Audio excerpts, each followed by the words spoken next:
Wap. What does Cruelty Squad believe in? I don't even know what Cruelty Squad is. Cruelty Squad is... Well, you know what? This isn't the sort of game that really gets an opening paragraph. I could tell you about how weird the visuals are, or the music, or the gameplay, or the story, but, I mean, really, just look at this thing. 10 seconds of gameplay footage and you'll immediately see all of that for yourself. I'll be totally real with you guys, if you're looking for Cruelty Squad ending explained or some sort of lore analysis, I really don't have too much to offer you. I can't really explain what literally happens in the different endings, but this game is just so in tune with how I feel about a lot of things. So while I can't explain what these endings are, I think I can explain what these endings mean at least, so stay tuned. I had never bothered looking into this game until one day I installed it and went in completely blind. Before I even started the first level, I was just thinking, yep, this game gets it. When I play a new game, what I'm really looking for, beyond super smooth gameplay, a great story, or even the deeper ludological substance I tend to talk about on this channel, is a feeling. I want to feel things that I've never felt before, and Cruelty Squad delivers. I'm gonna start with a particular moment that's fresh on my mind at the time of writing. I was in a nightclub level talking to random NPCs when one of them just said, "When the beat drops, I'm going to fucking kill myself."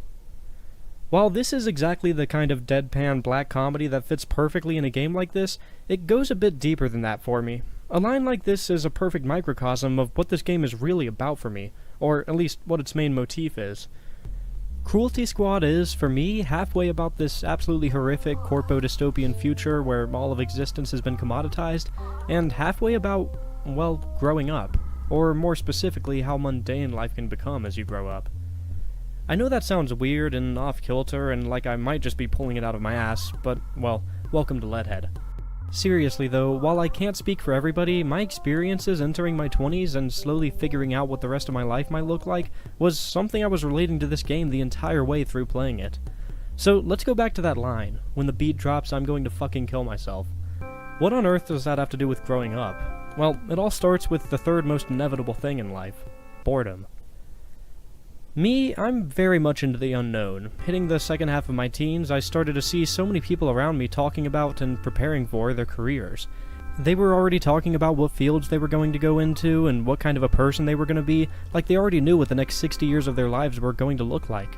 That's all well and good for them, I hope they keep chasing those dreams to the ends of the earth, but that's just not how I operated. Nothing in the world was scarier to me than knowing what I would be doing in 20 years. And in a way, that's still true. I'll quit talking about myself and get more into the game soon and explain what the hell all of this has to do with house music and suicide, but I think it's important for you all to see where I'm coming from in a video like this. Basically, it feels like I've spent my whole life just running from boredom. When I first started YouTube, it was this new, mysterious adventure for me. I had no idea what my life would be like today. The pipe dream was always that my channel would eventually blow up and I could do it full time, but once that happened and I switched to full time, I was hit with an unexpected wave of depression. Suddenly, practically overnight with how quickly my channel blew up, that wide, fascinating array of possible futures I might end up living turned into a single cold, hard fact. I stopped being this person who never knew what was around the next corner, and I became a YouTuber. Now, this thing's still an adventure for me, I still have a lot of things to learn about being a YouTuber, but slowly the reality has set in that this is my life now, and that it'll be a very long time before I have a month that's drastically different from the last. I'm starting to get a better idea of what my house might look like in 20 years, what kind of a car I'll be driving, what kind of a person I'll be, and as I get a better and better grasp on my future, that future seems more and more boring to me. Boredom. It's what happens when things that used to be exciting or interesting start to make you feel absolutely nothing. Alright, like this video, or...